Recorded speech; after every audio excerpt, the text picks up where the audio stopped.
Good afternoon, everyone. Margaret again with another video. And today's video is going to be a short story of when I was living in St. Mary. I was living in Port Maria, St. Mary, because my grandfather wanted me to go and help this little lady that had a stroke. So she needed help. She could barely walk properly. So she needed a young girl to assist her. I was probably 10 by then, but having someone around is better than having nobody at all. And the main problem was that she had a boarder, not boarder. She had a somebody that she catered to. I think she supplied food, meals to the fire station. Just one gentleman that worked at the fire station was her client. So she used to provide lunch, supper, and dinner for him. So I came in handy to deliver the meals to this gentleman down at the fire station. Nice gentleman. So before I go to school in the mornings, I had to deliver the breakfast for this young man. And in the afternoon, when I come back from school, I have to deliver the lunch. So what I would do, she let me do, is pick up the lunch dinners, pick up the breakfast dishes when I return from lunch. While I deliver the lunch, I pick up the dishes. And in the supper time, when I deliver the supper, then I'll pick up those dishes from their lunch. So that's how it was organized. So, folks, I didn't have much time for myself then because I was back and forth doing this duty while going to school. And the lunch period wasn't very long because by the time I walk all the way from the public school down in Port Maria, if anyone know what Port Maria is, the public school is at a good distance from the town area. And this lady was living near the police station in Port Maria. So if you know the area, it's a good distance to walk back and forth from that school to down to the police station area. So that's what I had to do 5 days a week. And I didn't walk fast at that time. I really didn't care. A matter of fact, I didn't have much sense of time. Didn't have a watch, didn't care what time I got there and what time I got back. But I know that I was always late going to school, not so much in the mornings, but in the afternoon to go back out there to school. So when I arrive at school, usually the school bell rang maybe 10 minutes ago, and the lessons for the afternoon had started, and then I was able to catch on to whatever the subject was. So that wasn't too bad because I was a fast learner. I would easily catch on, and I would ask the kids nearby, where I sat, what was the subject, and blah blah blah, and they would share it with me while the teacher wasn't looking. So that's how that went. But folks, the main thing was that the market was nearby to the seaside, and I love that. I used to go down when they sent me down to the market. When this lady sent me down to the market, I would steal time off and go to the swinging bridge. There was a swinging bridge back near the market that takes you over to the other side of Port Maria Bay, where there was a library, and then when you come around the corner, there were some large, two main supermarkets that I used to go wander around in there sometimes. Buy a little something that I need, not much, but I used to wander off into these supermarkets. But my main target was the library.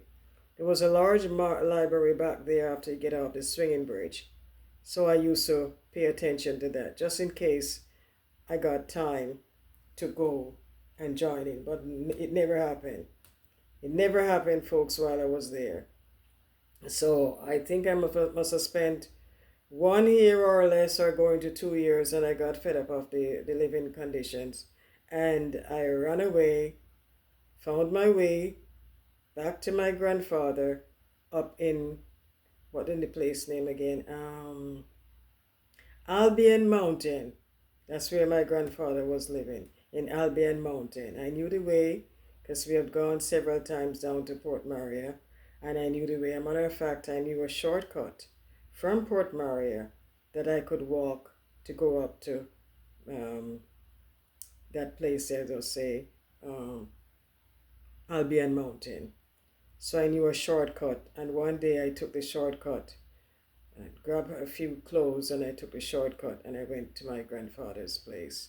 He was surprised to see me. The first thing came out of his mouth is, "What are you doing here? What are you doing here?" He was so surprised. And I told him that I didn't like to stay there and blah, blah, blah. So I think it was in the week, and the Saturday when he was going to church down in Port Maria there, he took me back. I stayed again for another 6 months and I ran away again. So the second time he didn't bring me back. I don't even know if I took any clothes with me, but I just didn't like the living condition. There was a man down there that I didn't like. The husband of this lady, this poor sick lady, was very fresh. Was very fresh. I'm not going into any details. He never bothered me because I kept my distance from him. But if I was foolish enough, he would have got his way because he was very tricky. But I was paying close attention to him, and I kept my distance from this man. Didn't like him at all. Didn't like the way how he was carrying on. And I was very sensible even at that young age. I didn't stand for any foolishness. So that's mainly why I was running away. I didn't want to be near where he is. Yes, folks. So it wasn't so bad when one time the lady got sick and she brought in a nice lady to look after the fire station gentleman, is her client, fire station gentleman. So she was a very nice lady. We got along very nice. She treated me well. And I remember when she cooked, she dished out my dinner, put it on the table, and we chat and laugh and we had a good time. But once this lady came back, it was a different ball game. The condition was not the same. So I didn't like the idea of living there where I wasn't very happy and I wasn't very comfortable. So this is why I ran away. So back in Albion Mountain now, I had stayed there with my grandfather for a while. Was living there with my other sister, and he was a banana cultivation person, and he cultivated these bananas and took them to the plant where they ship these bananas out, out the country. I think they call it down at the wharf or wherever they call it, shipping dock or whatever. And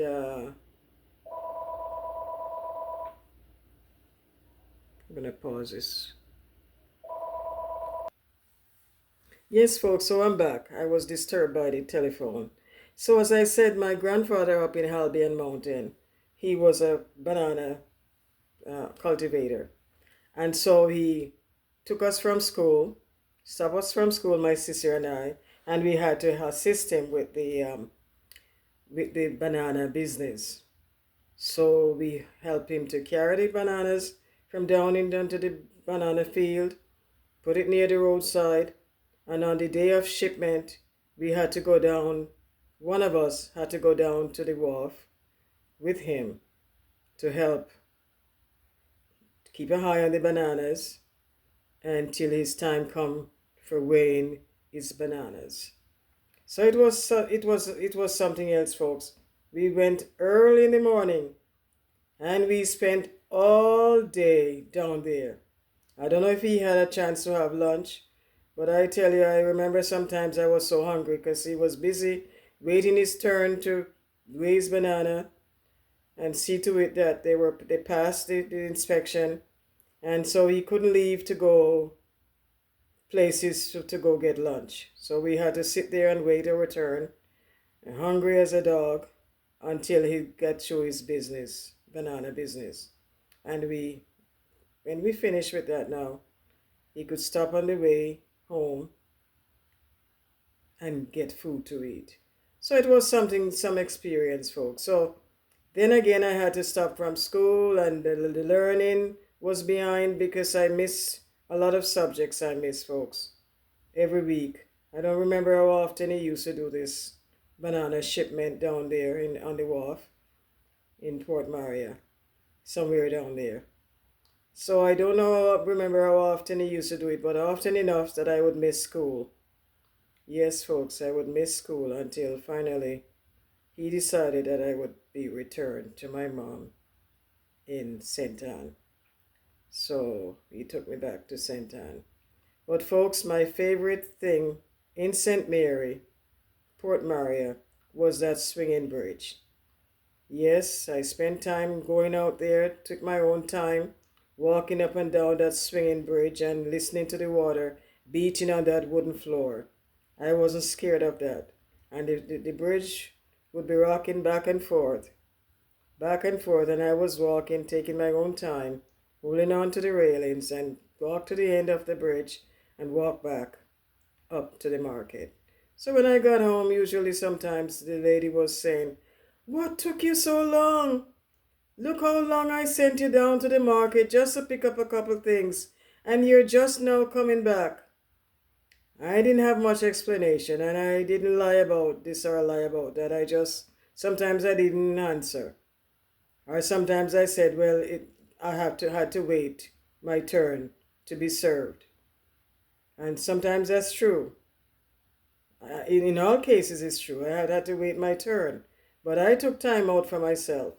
I went down to the end of that swinging bridge and back, and was happy about that. That was my only little fun that I got out of going up and down and working it and putting in time for her business. So I took me some me time. At that time, I was too foolish to know that it was me time that I was taking for myself. But I did enjoy that little me time and walk around to the different stalls and enjoy the lovely merchants that these people have selling, hanging up in the market. Beautiful market. It wasn't a large market, but it was so well organized. The meat section was in some far corner. Another corner was the dry goods, and the cultivation stuff was at another side. Very organized market. Never see a market like that before. It is not large, but it's so well organized, and it's near the beach. Very nice place. So whenever I go to St. Mary next time, Port Maria, I'll make sure I go to Port Maria. I understand that after so many years, there's now a new police station being built up there. Don't know if it's completed yet, but it was some excited news some time ago that after so many years, that police station is now going to be replaced with a new station. Praise the Lord. So bless up St. Mary. Bless up especially Port Maria, a beautiful place. Beautiful place. Except when it rained hard. As somebody was saying, I think it's the father and son. I did a video about Port Maria, and he mentioned the two large supermarkets up there in Port Maria Bay. They call it that area Port Maria Square. And that's where water, oh my goodness, that spot settled with water. Every time it rained heavily, it was water settled right into that circle there, between that big supermarket, right into that square. Always heavy water settled there. So, bless up Port Maria Bay, and bless up Port Maria, bless up St. Mary. And I will always remember St. Mary. Wonderful place. Wonderful place. Have a wonderful day, everyone, and stay blessed. And I hope you enjoy my little journey of St. Mary, and especially the swinging bridge. Have a wonderful day. Stay blessed, everyone.